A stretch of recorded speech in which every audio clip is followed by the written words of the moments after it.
ഭക്തകോടികളെ, നിങ്ങളുടെ പ്രാർത്ഥന കൊണ്ട് സന്തുഷ്ടിയായ നാം നാടിന്റെ രക്ഷയ്ക്കായി സ്വയംഭൂരൂപിണിയായി ഭൂലോകത്തിൽ അവതരിക്കുന്നതാണ്. എന്റെ ഉത്ഭവസ്ഥാനം കണ്ടെത്തി എന്നെ ആരാധിക്കുന്നവർക്ക് ഭൂതപ്രേത പിശാചാദികളിൽ നിന്നും പൂർണ്ണമോചനം സിദ്ധിക്കുന്നതാണ്. അതിനാൽ എന്റെ അവതാരത്തിനായി ക്ഷമയോടെ കാത്തിരിക്കുക.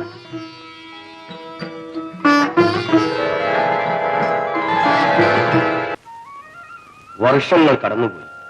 കൊടും കാടായിരുന്ന ഈ പ്രദേശത്ത് മലയാളിയന്മാർ മാത്രമാണ് പാർത്തിരുന്നത്. അവരുടെ കൂട്ടത്തിലെ പ്രമാണിയായ കണ്ണപ്പൻ തന്റെ ഏകപുത്രി ദേവിയും ഒന്നിച്ച് ഇവിടെ താമസിച്ചു.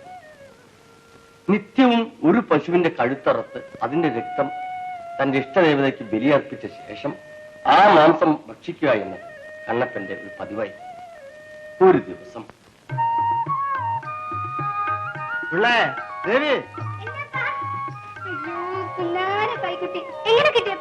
കാട്ടുന്നു തൊഴുത്ത് കൊണ്ടുപോയി കെട്ട്.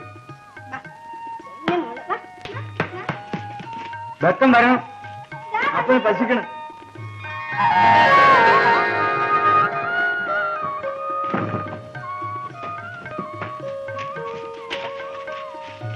മനദേവതേ, ഇന്ന് ബലി തരാൻ ഈ പൈക്കരാവ് പേപുറത്തിൽ എത്തിക്കണേ. ഇതിന് കുരുതി കൊടുക്കാൻ ഒക്കില്ല. നീ എന്ത് പിച്ച പറയുന്നത് മോളെ? അമ്മന് കുരുതി കൊടുക്കാൻ ഉടൻ നശിച്ചു പോകും. നശിക്കട്ടെ, എന്നാലും എന്റെ പുന്നാരെ കറന്തിയെ കൊല്ലാൻ ഒക്കില്ല. ദേവി, ദൈവദോഷം പറയല്ലേ. അമ്മനുള്ള കുരുതി മുടക്കാൻ വയ്യ. വേറെ പശുവും തൊഴുത്തില്ല. എന്തായാലും ഈ പൈക്കുട്ടിയെ കൊല്ലാൻ ഒക്കില്ല. ആഹാ, പറഞ്ഞാ കേൾക്കൂല്ലേ? നാളെ ഇല്ല, അപ്പനെ വേണേ എന്നെ വെട്ടിക്കൊന്ന് കുരുതി കൊടുക്ക്. എന്റെ പൊന്നു മോളെ, നീ എന്നതായി പറയുന്നു? അപ്പൻ എന്നും പശുവിനെ കുരുതി കൊടുക്കുന്നില്ലേ? ഞാൻ തടസ്സം വല്ലതും പറഞ്ഞു ഈ പാവപ്പെട്ട പൈക്കുട്ടിയെ കൊല്ലാൻ നോക്കൂല അപ്പ. അതിനു മുമ്പ് എന്റെ കഴുത്ത് വെട്ടണം. അയ്യോ മോളെ, വേണ്ടാത്തത് ചൊല്ലല്ലേ. അപ്പം പറയണത് കേൾ.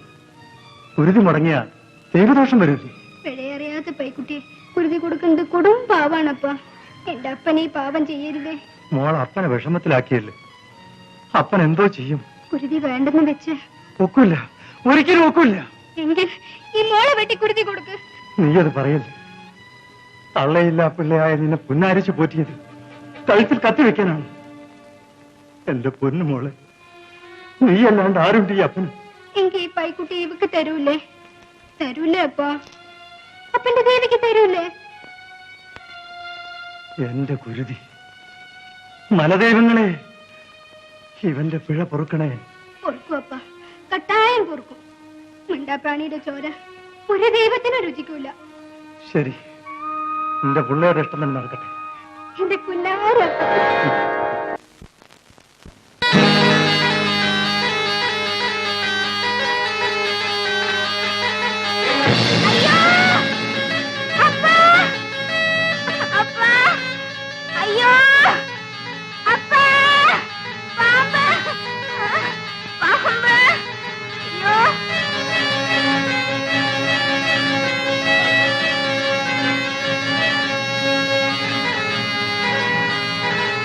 ദേവി,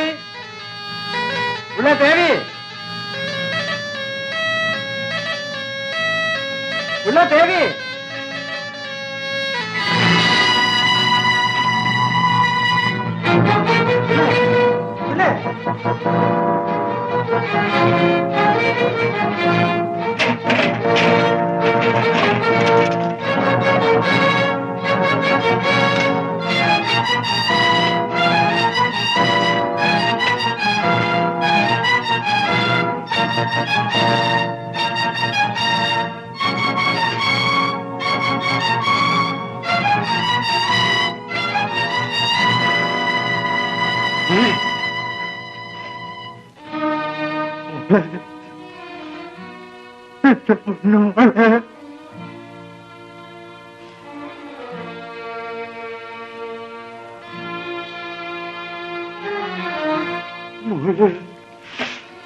എന്റെ കുഞ്ഞു മോളെ, നീ എന്നെ ചതിച്ചു.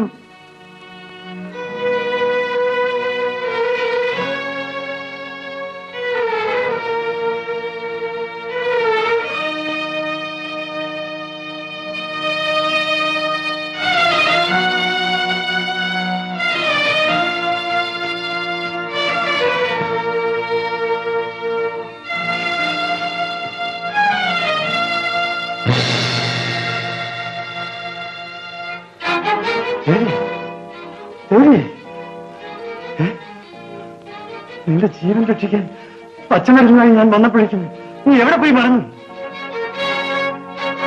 ശരി,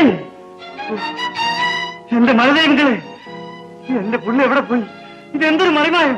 മറിമായമല്ല കണ്ണപ്പ, എല്ലാം ദൈവനിശ്ചയം. സ്വാമി, ഇവനൊന്നും മനസ്സിലാവുന്നില്ല. എന്റെ പുള്ളി അങ്ങോട്ട് പോയി. എവിടെ നിന്ന് വന്നു അങ്ങോട്ടേക്ക് തന്നെ അവൾ മടങ്ങി. അയ്യോ സ്വാമി, കണ്ണു ചോരയില്ലാത്ത ദൈവം എന്നോട് ഈ കൊടുത്തത് ചെയ്തല്ലോ. ദൈവത്തെ പഴിച്ചിട്ട് കാര്യമില്ല കണ്ണപ്പ, എല്ലാം നീ ചെയ്ത പാപത്തിന്റെ ശിക്ഷയാണ്. എന്ത് പാപം സ്വാമി? നിരവധി പശുക്കളെ കൊന്നതിന്റെ പാപം. അതിന് എന്റെ പുള്ളി എന്ത് പഴിച്ചു സ്വാമി? നിന്നെ ശിക്ഷിക്കാൻ ദൈവം നിശ്ചയിച്ച മാർഗമാണ് കണ്ണപ്പ. അതാ നോക്കൂ, നിന്റെ മകൾ ലാളിച്ച പശുക്കിടാവും ശിലാരൂപമായി മാറിക്കഴിയും.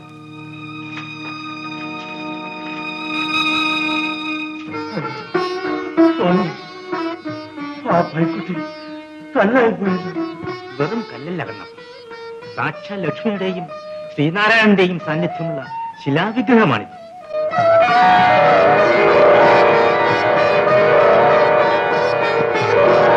ഇന്നു മുതൽ ഈ ലക്ഷ്മിനാരായണ മൂർത്തിയെ ഭക്തിപൂർവ്വം ഭജിച്ചാൽ നിന്റെ പാവമെല്ലാം തീർന്നു നിനക്ക് സായുജ്യമടയാം. കണ്ണപ്പ, ഈ കാലിത്തൊഴുത്ത് കാലാന്തരത്തിൽ പുരുഷാന്തരങ്ങളുടെ ആരാധനാ കേന്ദ്രമായ ഒരു പുണ്യക്ഷേത്രമായി പരിണമിക്കും.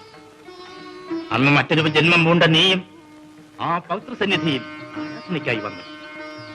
അന്ന് നിന്നെ വില്ലുമംഗലം എന്ന് ലോകം വാഴ്ത്തി. ആ മഹാഭാഗ്യം കൈവരുന്നതിനായി ഇന്നു മുതൽ കറയറ്റ വിശ്വാസത്തെ ഈ പുണ്യവിഗ്രഹത്തെ പൂജിക്കൂ. അമ്മേ നാരായണ.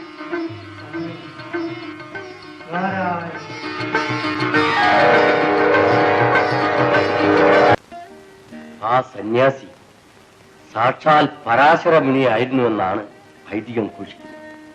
സന്യാസിയുടെ നിർദ്ദേശമനുസരിച്ച് കണ്ണപ്പനും കൂട്ടരും ആ കാലിത്തൊഴുത്തും പരിസരവും പരിപാവനമായ ദേവാലയം പോലെ പരിശുദ്ധമാക്കി സംരക്ഷിച്ചു. നിത്യവും അവർ അവിടെ ആരാധന നടത്തി ആത്മസംതൃപ്തി നേടി.